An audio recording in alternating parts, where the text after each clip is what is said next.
So I wanted to comment about the UFO story in Las Vegas. I didn't really get a chance to. I wanted to go in a little bit more detail than I will be able to now, but I'd rather do a little something than none at all because I do have some stuff to say. So my perspective is coming from someone who's former military, so I have a sense of, um, well, without revealing things that I'm not supposed to reveal, even though my information is so dated that the risk is much lower, which is why I'm even saying as much as I am now, which is really not much because we were strictly trained, and Trump would have gotten similar training, that not only do we not tell the secrets, but we don't speak around the secrets either. But regardless, I was part of a program that, let's just say, had a very close and direct connection to a top secret one that would be in that southwest, vicinity, Las Vegas, New Mexico, areas like that. So I'm aware of things like, for example, we had workers that would literally fly in to work. So the places where they were stationed were not accessible via normal forms of transportation.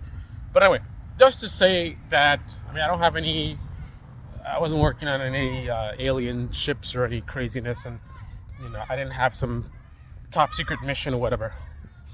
The program that I was part of just has a very, very, very close connection to one that was like that. So I just want to be clear, I'm not trying to, go all X-Files. I'm just letting you guys know.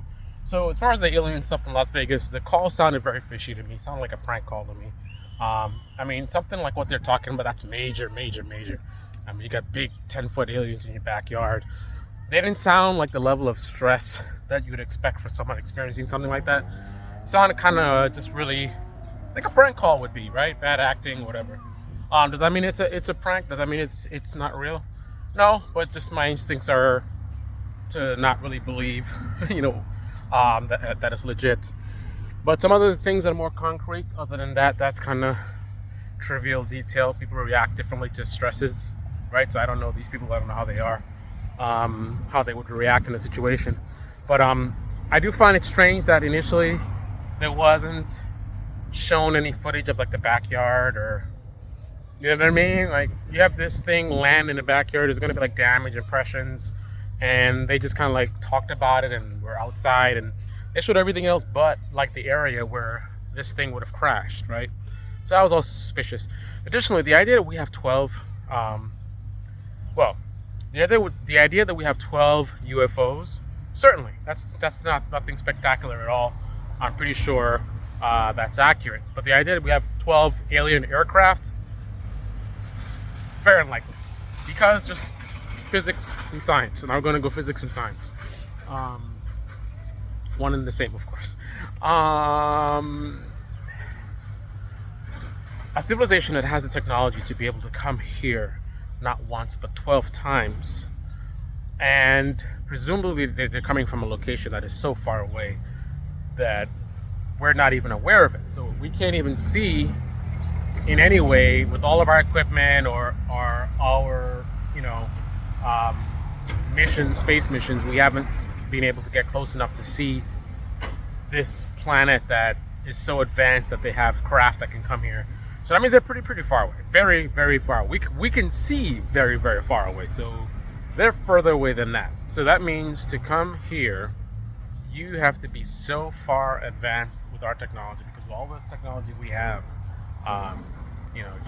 just leaving, Earth's orbit is a complicated task enough as it is. And you don't see a lot of moon missions. You don't see us going like Mars all the time. You don't really see us going much of anywhere, right? There's reasons behind that, right? So with all our technology, all the stuff we might be amazed with, look at how we're like a bicycle. I think bicycle is not even the adequate analogy for how backwards we are in terms of space travel. I think we're not even on foot. We're crawling. Um, so that's where we're at. If they came here 12 times, they just blow us out of the water. And again, think about all technology we have. What would it look like for a civilization to be so far advanced? I mean, you're talking about, I don't know, travel at those speeds, hundreds of years in the future. I mean, look at how much advancements have happened in the last just 30 years alone. Imagine what can happen in hundreds of years. If they're hundreds of years um, more advanced than us, right? Why does all this matter?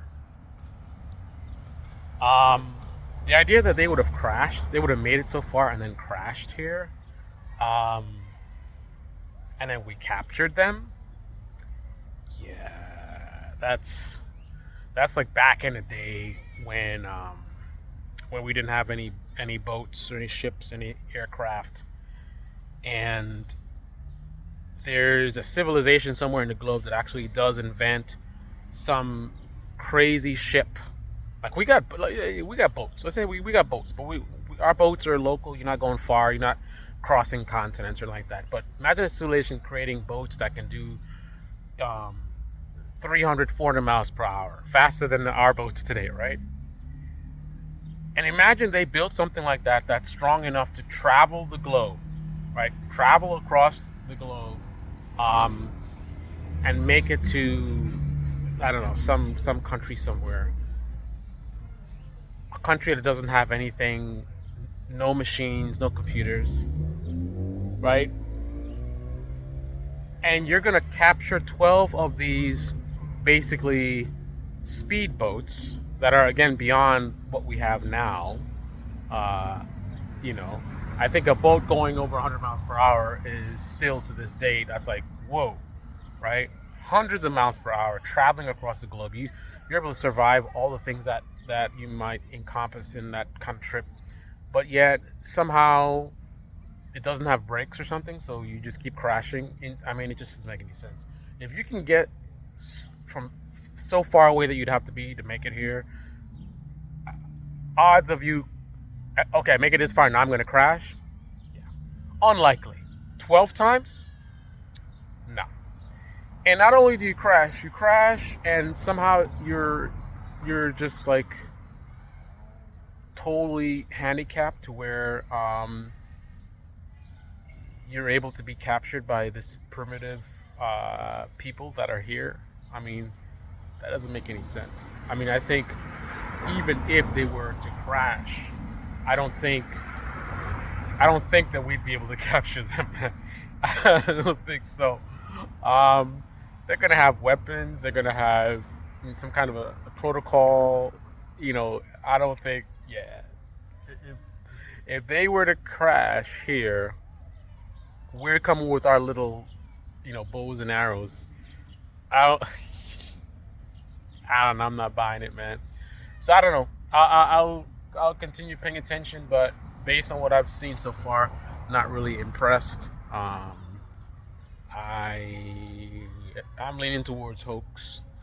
I have some other theories as well, but 10-foot alien in the backyard. I don't know, man. Breaking points. I don't know, man. All right, guys. This is Debate Me Sean. Debate in the comment section below. Click on the like button, subscribe, smash that bell.